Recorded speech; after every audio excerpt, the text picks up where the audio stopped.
Okay, tonight we will learn about the prologue in Lam Rim.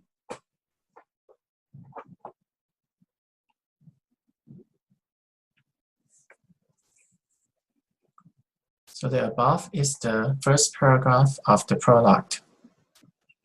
Homage to the Guru Manchu Gosa. I bow my head to the chief of the Shakyas, whose body was formed by 10 million perfect virtues, whose speech fulfills the hopes of limitless beings, whose mind sees precisely all objects of knowledge. So Guru Manchu Gosa is a form of Manjusri Bodhisattva, and head of the Shakya is the leader of the Shakya clan, which is Shakyamuni Buddha. So here, Lama Tsongkhapa is giving salutation to first Manjusri Bodhisattva, and then he's paying homage to Buddha and reflecting on the body, the speech, and the mind. So Dalai Lama says the text opens with a salutation to Manjusri in the Sanskrit language. This is partly to indicate that the source of the Tibetan tradition is the Sanskrit tradition, and Sanskrit became the dominant language, the medium through which Buddha Dharma was presented in the Nalanda tradition.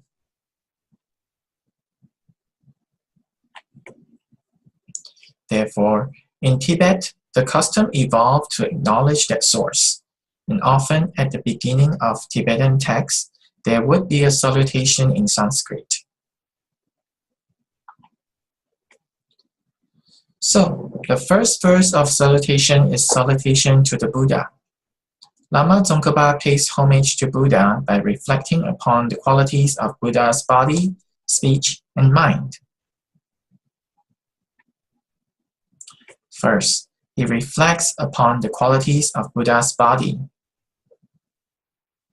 And here, he identifies causation, the fact that the Buddha's physical body or Buddha's form body came into being as a result of its causes.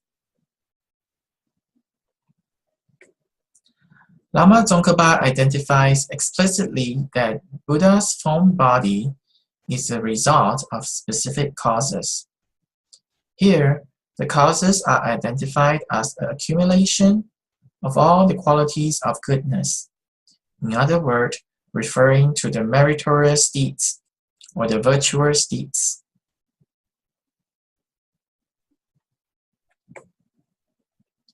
And by correlating this cause and the result, which is the Buddha's form body, Lama Tsongkhapa is making a very important point here. The point is that even the attainment of Buddhahood is a function of causation, a function of causes and conditions.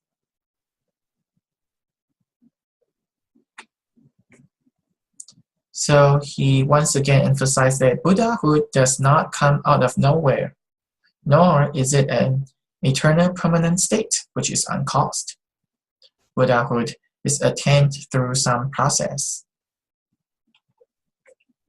So, to fully understand the significance, the line about the fact that Buddha's body is born of myriads of excellent causes, one needs to also understand the relationship between the Four Noble Truths as well as its core teachings. So for those that are not familiar with the Four Noble Truths yet, I've provided a supplementary note here. So here the Four Noble Truths that Buddha came to understand during his meditation under the Bodhi tree is the truth of suffering, the truth of the origin of suffering, the truth of cessation of suffering, and the truth of the path to the cessation of suffering. So Dalai Lama said not only must we know how each truth are related to one another, but also what each truth means, the core teachings are. And for those that are more interested with the the details of the Four Noble Truths, I've provided a link. And you can also find this link on the website or the YouTube's description. And this link source is also from Dalai Lama's website. So let's continue with the quality of Buddha's body. So here it says, therefore, at one point, the Buddha, too, was like ourselves, an ordinary person who, as a result of having accumulated and gathered all the relevant conditions, eventually evolved into a fully enlightened being. So in order to again fully understand the meaning of the Four Noble Truths, one needs to develop an understanding of the teachings of the two truths,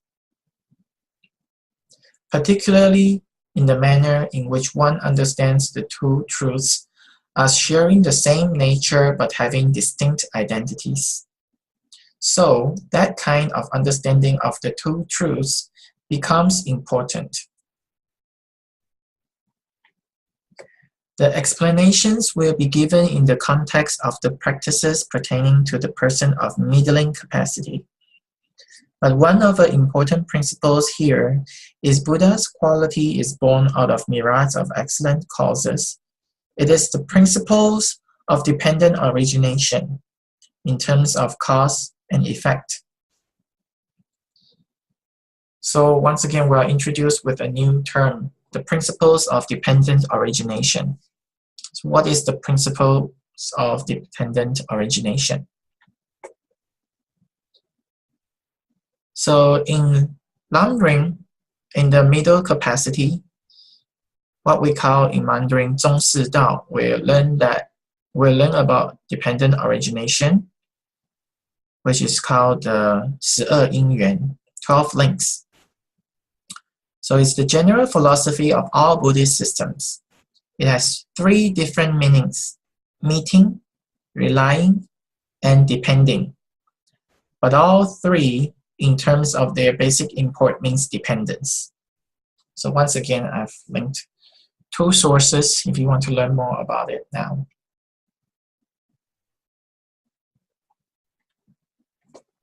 And here is a picture that gives a very good summary about the 12 links. So basically, it's saying that our cyclic existence arises out of the 12 links. And if we want to break this chain of cyclic existence, we have to practice the Noble Eightfold Path. And eventually, we can break the link, escape samsara or cyclic existence, and reach nirvana.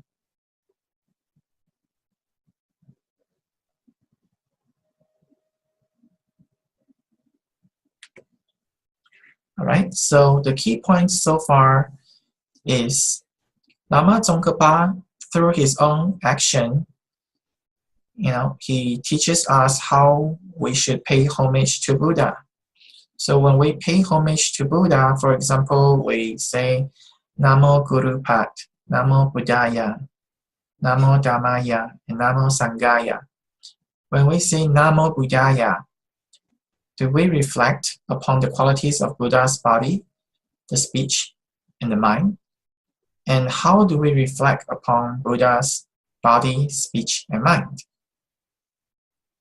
So previously we learned that when we reflect upon Buddha's body, we think about cause and effect, that Buddha's body didn't come from nowhere. It is through accumulation of meritorious deeds. Okay, the second point we learned so far is not swinging away from the laws of cause and effect.